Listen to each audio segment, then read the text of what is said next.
ಶ್ರೀನಿವಾಸನ್ ಕೊಲೆ ಪ್ರಕರಣದ ತನಿಖೆಯನ್ನ ಕೇಂದ್ರ ತನಿಖಾ ದಳ ಸಿಬಿಐಗೆ ವಹಿಸಿ ಪ್ರಕರಣದ ಸಮಗ್ರ ಸತ್ಯಾಂಶವನ್ನ ಬಹಿರಂಗಪಡಿಸಬೇಕು ಎಂದು ದಲಿತ ಸಂಘಟನೆಗಳ ಮುಖಂಡರು ಒತ್ತಾಯಿಸಿದರು. ಪತ್ರಿಕಾಗೋಷ್ಠಿಯಲ್ಲಿ ಮಾತನಾಡಿದ ಅವರು, ಕೊಲೆ ಪ್ರಕರಣದಲ್ಲಿ ಆರಂಭದಿಂದಲೂ ಹಲವು ನಾಟಕೀಯ ಬೆಳವಣಿಗೆಗಳು ನಡೆದಿವೆ ಎಂದು ಆರೋಪಿಸಿದರು. ಹತ್ಯೆಯಾದ ಕೆಲವೇ ಗಂಟೆಗಳಲ್ಲಿ ಆರೋಪಿಗಳನ್ನು ಬಂಧಿಸಿದ ಕ್ರಮ, ಬಳಿಕ ಅವರನ್ನು ಹಲವು ದಿನಗಳ ಕಾಲ ಪೊಲೀಸ್ ಭದ್ರತೆಯಲ್ಲಿ ಆಸ್ಪತ್ರೆಯಲ್ಲಿ ಇರಿಸಿದ ಘಟನೆ ಸೇರಿದಂತೆ ಹಲವು ವಿಚಾರಗಳು ಅನುಮಾನಕ್ಕೆ ಕಾರಣವಾಗಿವೆ ಎಂದು ಹೇಳಿದರು.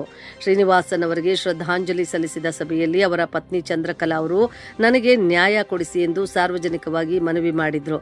ಆ ಸಭೆಯಲ್ಲಿ ಸಮಾಜದ ಮುಖಂಡರು ಹಾಗೂ ಮಠಾಧೀಶರು ಕೂಡ ಸಿಬಿಐ ತನಿಖೆಗೆ ಒಕ್ಕೂರಲಿನಿಂದ ಒತ್ತಾಯಿಸಿದ್ರು ಎಂದು ತಿಳಿಸಿದರು.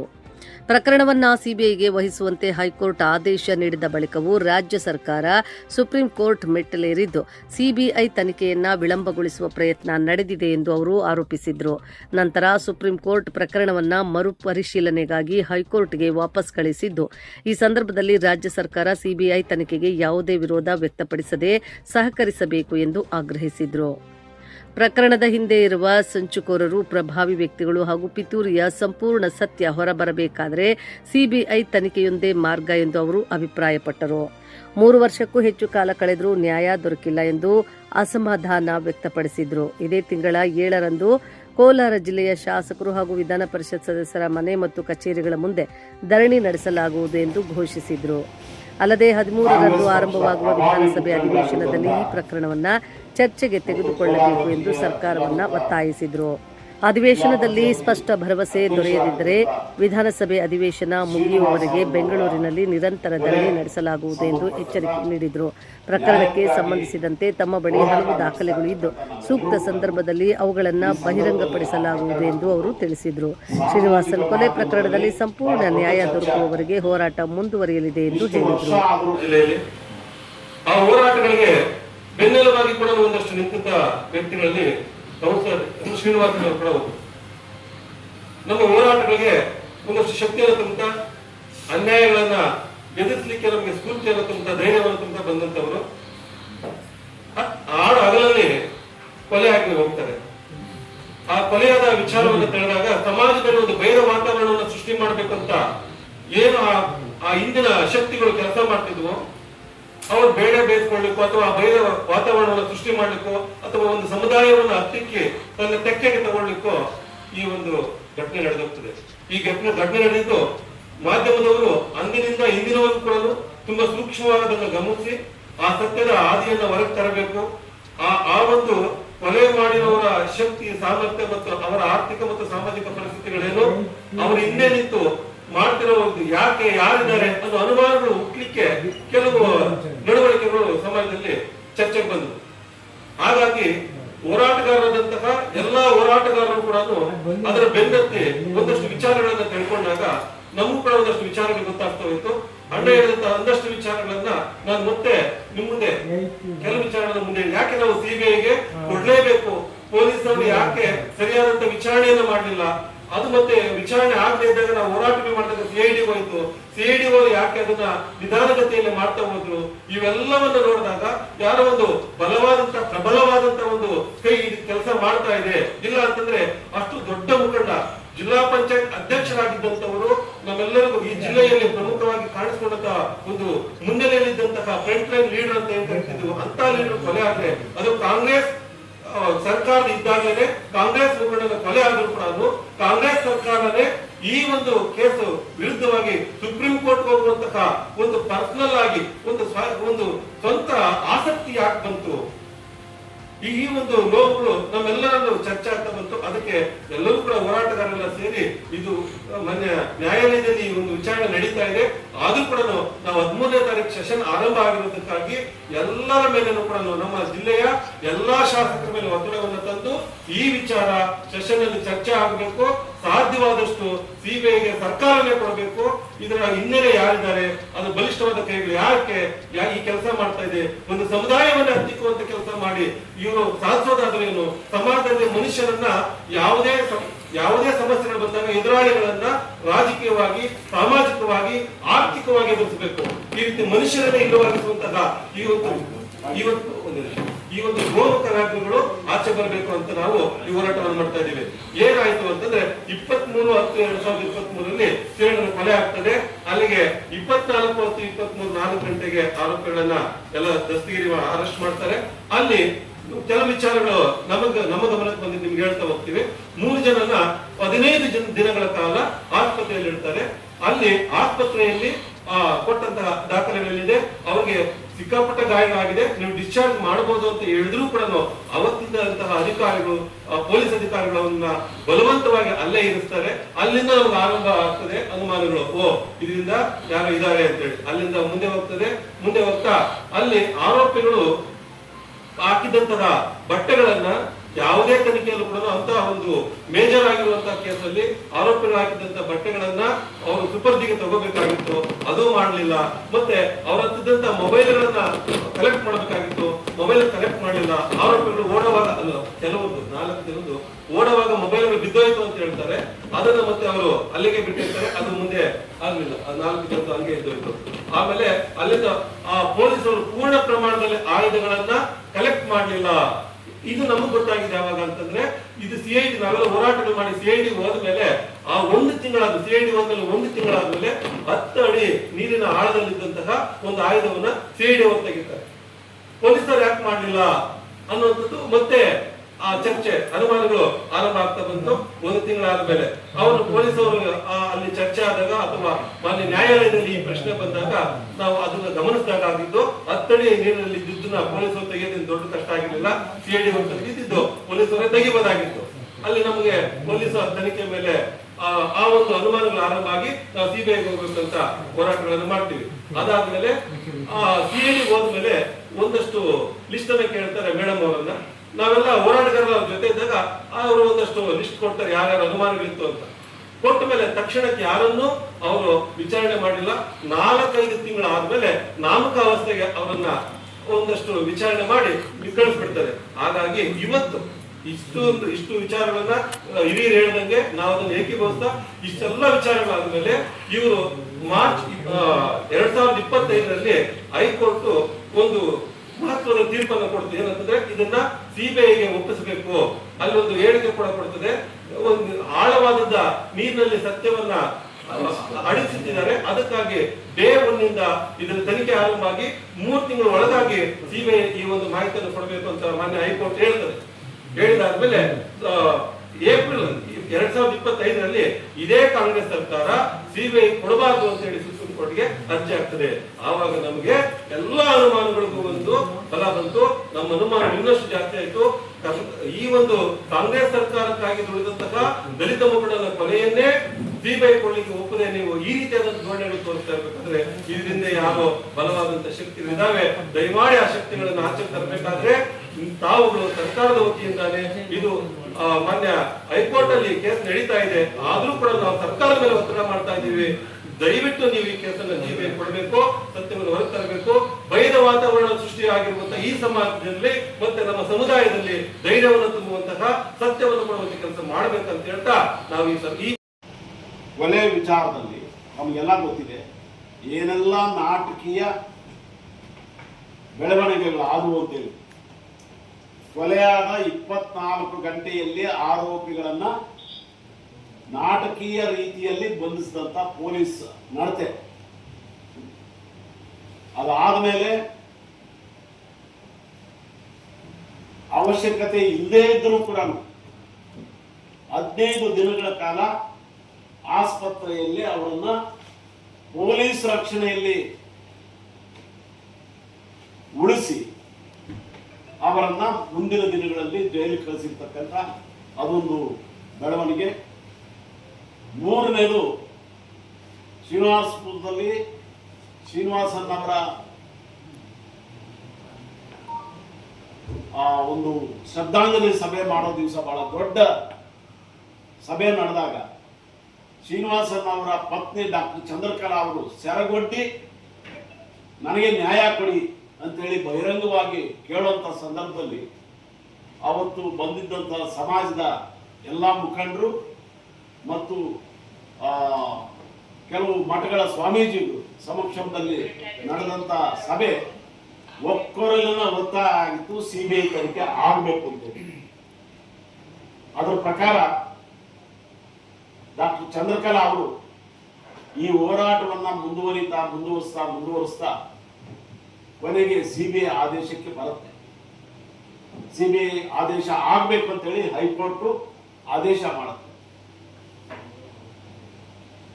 ಆ ಹಂತದವರೆಗೂ ಕೋಲಾರ ಜಿಲ್ಲೆಯ ಯಾವುದೇ ಕಾಂಗ್ರೆಸ್ ಶಾಸಕರಾಗ್ಲಿ, ಕಾಂಗ್ರೆಸ್ ಪಕ್ಷದ ವರಿಷ್ಠ ನಾಯಕರಾಗ್ಲಿ ಎಲ್ಲರೂ ಕೂಡ ಇದನ್ನ ಸಿಬಿಐಗೆ ವಹಿಸಬೇಕಂತೇಳಿ ಒತ್ತಾಯ ಮಾಡಿದ್ದಿಲ್ಲ, ಅಥವಾ ತಾವು ಶಾಸಕರಾಗಿದ್ದಕ್ಕಾಗಿ ಜನಪ್ರತಿನಿಧಿಗಳು ಆಗಿದ್ದಕ್ಕಾಗಿ ಒಂದು ಪತ್ರನೂ ಸರ್ಕಾರಕ್ಕೆ ಬರೆಯಲಿಲ್ಲ.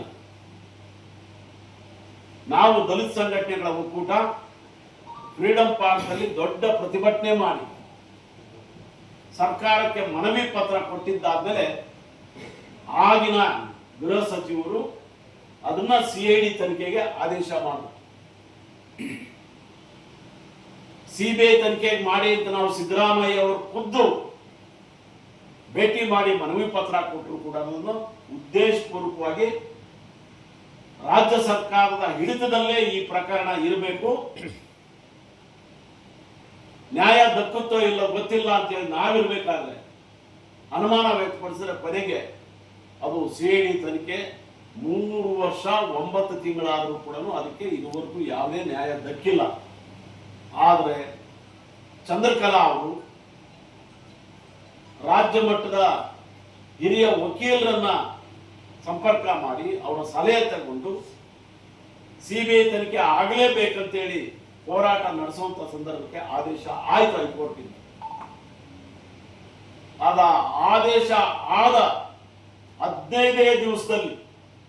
15 ದಿನಗಳಲ್ಲಿ ರಾಜ್ಯ ಸರ್ಕಾರ, ಅಂದ್ರೆ ಕಾಂಗ್ರೆಸ್ ಪಕ್ಷದ ರಾಜ್ಯ ಸರ್ಕಾರ, ಯಾವ ಸರ್ಕಾರ ಶ್ರೀನಿವಾಸನ್ ಅವರ ಕೊಲೆಗೆ ನ್ಯಾಯ ಕೊಡಬೇಕಾಗಿತ್ತು ಅದೇ ರಾಜ್ಯ ಸರ್ಕಾರ ಇದನ್ನ ಸಿಬಿಐ ತನಿಖೆ ಆಗಬಾರದು ಅಂತೇಳಿ ಸುಪ್ರೀಂ ಕೋರ್ಟ್ ಮೆಟ್ಲೇರಿ ಹೈಕೋರ್ಟ್ ಆದೇಶದ ವಿರುದ್ಧ ಹೋಯ್ತು.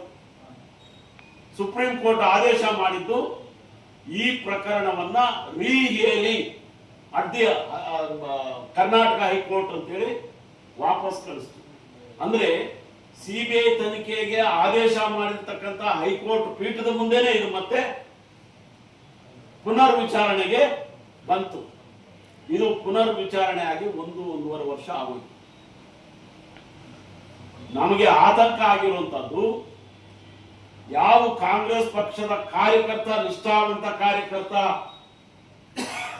ಆಗ ತಾನೇ ಮುಗಿದದ್ದಂತ ಎಲೆಕ್ಷನ್ಗಳಲ್ಲಿ ಸಕ್ರಿಯವಾಗಿ ಹಗಲು ರಾತ್ರಿ ದುಡಿದಿದ್ದಂತ ಶ್ರೀನಿವಾಸನ್ ಅವರ ಕೊಲೆ ಆದಾಗ ಇಂಥ ಬೆಳವಣಿಗೆಗಳ ಮಧ್ಯೆ ಇವತ್ತು ಕೂಡ ಕರ್ನಾಟಕದಲ್ಲಿ ಆಡಳಿತ ನಡೆಸ್ತಾ ಇರ್ತಕ್ಕಂಥ ಕಾಂಗ್ರೆಸ್ ಪಕ್ಷ ಇದಕ್ಕೆ ನ್ಯಾಯ ದಕ್ಕಬೇಕಂತ ಹೇಳಿದ್ರೆ ಸಿಬಿಐ ತನಿಖೆ ಕೊಡಲ್ಲ ಅಂತ ಹೇಳಿ ಇವತ್ತು ಕೂಡ ಹಂತವಾದ ಪ್ರಯತ್ನಗಳನ್ನ ಮಾಡುವಂತ ಹಿನ್ನೆಲೆ ಇವತ್ತು ಕೂಡ ನಾವು ರಾಜ್ಯ ಸರ್ಕಾರ ಇವತ್ತು ಸಿದ್ದರಾಮಯ್ಯ ಅವರಿಂದ ಬದಲಾವಣೆ ಆಗಿದೆ, ಹೋಮ್ ಮಿನಿಸ್ಟರ್ ಒಬ್ಬರಿಂದ ಮತ್ತೊಬ್ಬರಿಗೆ ಬಂದಿದೆ.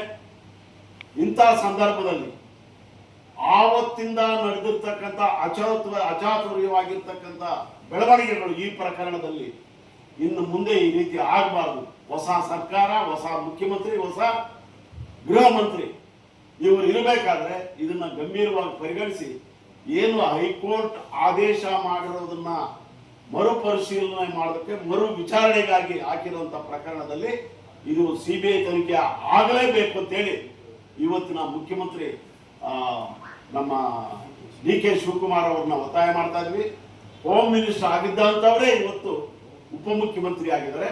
ಅವರಲ್ಲೂ ಕೂಡ ನಾವು ಒತ್ತಾಯ ಪೂರ್ವಕವಾಗಿ ಆಗ್ರಹ ಮಾಡ್ತಾ ಇದ್ವಿ. ಇದನ್ನ ಸಿಬಿಐ ತನಿಖೆಗೆ ತಾವು ಮರು ವಿಚಾರಣೆಯಲ್ಲಿ ಪ್ರಸ್ತಾಪ ಮಾಡಿ ಸಿಬಿಐ ತನಿಖೆಗೆ ಆದೇಶ ಮಾಡಬೇಕು. ಯಾಕಂತ ಹೇಳಿದ್ರೆ ತಮಗೆಲ್ಲ ಗೊತ್ತಿದೆ ಆರೋಪಿಗಳು ಯಾರು, ಅವರ ಬ್ಯಾಕ್ ಗ್ರೌಂಡ್ ಏನಿದೆ ಅಂತ ತಮಗೆಲ್ಲ ಗೊತ್ತಿದೆ.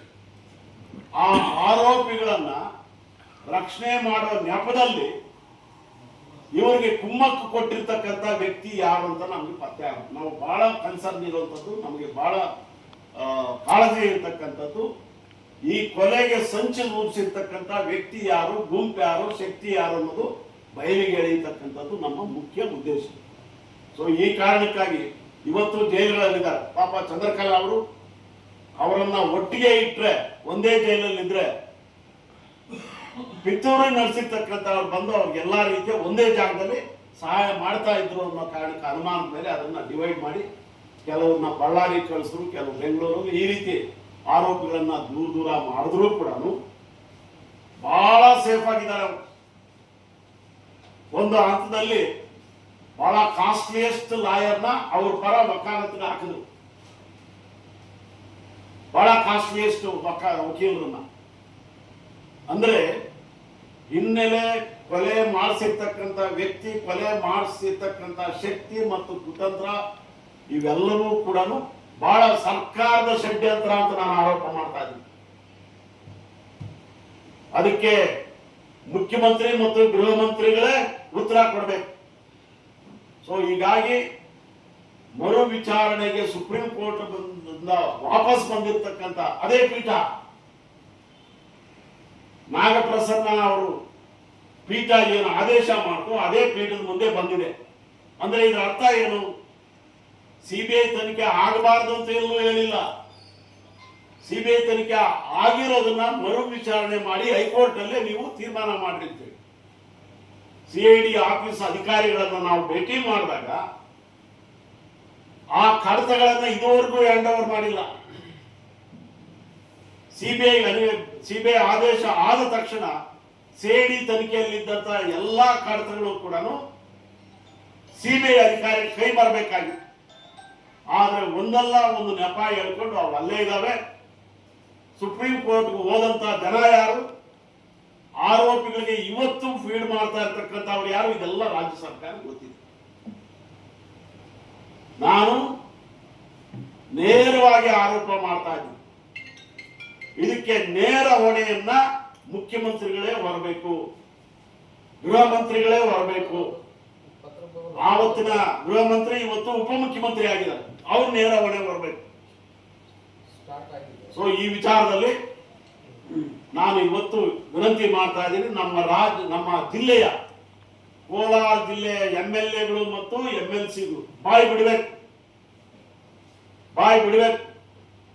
ನಾವು ಇದೇ ತಿಂಗಳ 7ನೇ ತಾರೀಕು MLA ಕೋಲಾರ ಜಿಲ್ಲೆಯ MLA ಮತ್ತು MLCಗಳ ಮನೆಗಳ ಮುಂದೆ ಅಥವಾ ಅವರ ಕಚೇರಿಗಳ ಮುಂದೆ ಧರಣಿ ಸತ್ಯಾಗ್ರಹ ಮಾಡಿ ಇದೇ ತಿಂಗಳ 13ನೇ ತಾರೀಕು ಆರಂಭ ಆಗತಕ್ಕಂಥ ವಿಧಾನಸಭೆಯಲ್ಲಿ ಇದನ್ನ ಪ್ರಸ್ತಾಪ ಮಾಡಬೇಕು. ಮುಖ್ಯಮಂತ್ರಿಗಳ ಉತ್ತರ ಬೇಕು, ನಮಗೆ ಗೃಹ ಸಚಿವರ ಉತ್ತರ ಬೇಕು, ಉಪಮುಖ್ಯಮಂತ್ರಿಗಳ ಉತ್ತರ ಬೇಕು. ಇಲ್ಲ ಇದನ್ನ ಸಿಬಿಐ ಕೊಡಲ್ಲ, ನಿಮ್ಗೆ ನ್ಯಾಯ ಕೊಡಲ್ಲ ಅಂತ ಓಪನ್ ಆಗಿ ಸೆಷನ್ ಅಲ್ಲಿ ಕೇಳಿ. ನಾವು 13ನೇ ತಾರೀಕು ಬೆಂಗಳೂರಲ್ಲಿ ಹೋರಾಟ ಪ್ರಾರಂಭ ಮಾಡ್ತೀವಿ. ಸೆಷನ್ ಮುಗಿಯೋವರೆಗೂ ನಾವು ಧರಣಿ ಕಂಟಿನ್ಯೂ ಮಾಡ್ತೀವಿ. ಈ ವಿಧಾನಸಭೆ ಸಂದರ್ಭದಲ್ಲಿ ನಾವು ಮಾಡ್ತಕ್ಕಂಥ ಹೋರಾಟಕ್ಕೆ ಬೆಲೆ ಕೊಡಲ್ಲ ಅಂತ ರಾಜ್ಯ ಸರ್ಕಾರ ಘೋಷಣೆ ಮಾಡಿ, ಕಾಂಗ್ರೆಸ್ನವರೇ ಕೊಲೆ ಮಾಡಿದ್ದಾರೆ ಅಂತೇಳಿ ನಾವು ಅವರ ಸ್ಪಾನ್ಸರ್ಶಿಪ್ ಅಲ್ಲೇ ಕೊಲೆ ಆಗಿದೆ, ಅವರ ಮಾರ್ಗದರ್ಶನದಲ್ಲಿ ಅವರ ಪಿತೂರಿಯಲ್ಲಿ ನಡೆದಿದ್ದ ನೇರ ಆರೋಪ ಮಾಡ್ತಾ ಇದ್ದೀವಿ. ಕಾಂಗ್ರೆಸ್ ಪಕ್ಷ ಅದು ಜಿಲ್ಲಾ ಅಧ್ಯಕ್ಷರು ಮಾತಾಡ್ಲಿ, ರಾಜ್ಯ ಅಧ್ಯಕ್ಷರು ಮಾತಾಡ್ಲಿ, ನಿಮ್ಮ ಪಕ್ಷದವರ ಕಾರ್ಯಕರ್ತರಿಗೆ, ನಿಮ್ಮ ಪಕ್ಷದ ಸೀನಿಯರ್ ಮುಖಂಡರಿಗೆ ಇಲ್ಲಿ ರಕ್ಷಣೆ ಇಲ್ಲ ಅಂದ್ರೆ ಇಲ್ಲಿ ಇರ್ತಕ್ಕಂಥ ದಲಿತರಿಗೆ ಯಾವ ರೀತಿ ನೀವು ರಕ್ಷಣೆ ಕೊಡ್ತೀವಿ ರಾಜ್ಯದಲ್ಲಿ? ಇದು ನಮ್ಮ ಮೂಲಭೂತ ಪ್ರಶ್ನೆ. ಹೀಗಾಗಿ ಶ್ರೀನಿವಾಸನ್ ಕೊಲೆ ದಲಿತರ ಪ್ರಾಣ ರಕ್ಷಣೆಯಲ್ಲಿ ಈ ಸರ್ಕಾರ ಸೋತಿದೆ ಅನ್ನೋದಕ್ಕೆ ಒಂದು ಸ್ಪಷ್ಟ ಉದಾಹರಣೆ. ಹೀಗಾಗಿ 7ನೇ ತಾರೀಕು ಕೋಲಾರ ಜಿಲ್ಲೆ ಎಲ್ಲಾ ಶಾಸಕರು MLC ಮತ್ತು MLAಗಳು ಮನೆಗಳ ಮುಂದೆ ನಾವು ಪಿಕೆಟಿಂಗ್ ಮಾಡ್ತಾ ಇದೀವಿ, ಧರಣಿ ಮಾಡ್ತಾ ಇದೀವಿ. 13ನೇ ತಾರೀಕು ವಿಧಾನಸೌಧದ ಅಧಿವೇಶನ ಆರಂಭ ಆಗುವ ದಿವಸ ನಮಗೆ ಅಷ್ಟೊತ್ತಿಗೆ ಸ್ಪಷ್ಟ ಭರವಸೆ ಬರಬೇಕು. ಇದನ್ನು ಚರ್ಚೆ ಮಾಡ್ತೀವಿ, ವಿಧಾನಸೌಧದಲ್ಲಿ ಚರ್ಚೆ ಮಾಡ್ತೀವಿ ಅಂತ ಹೇಳಿ ಸ್ಪಷ್ಟ ಭರವಸೆ ನಾವು ಬರಬೇಕು. ಬರಲಿಲ್ಲ ಅಂದ್ರೆ ನಮ್ಮ ಧರಣಿಯನ್ನ ನಿತ್ಯ ನಿರಂತರ ಸೆಷನ್ ಮುಗಿಯೋವರೆಗೂ ಮುಂದುವರಿಸ್ತೀವಿ ಅಂತೇಳಿ ಈ ಮೂಲಕ ನಾನು ಹೇಳ್ತಾ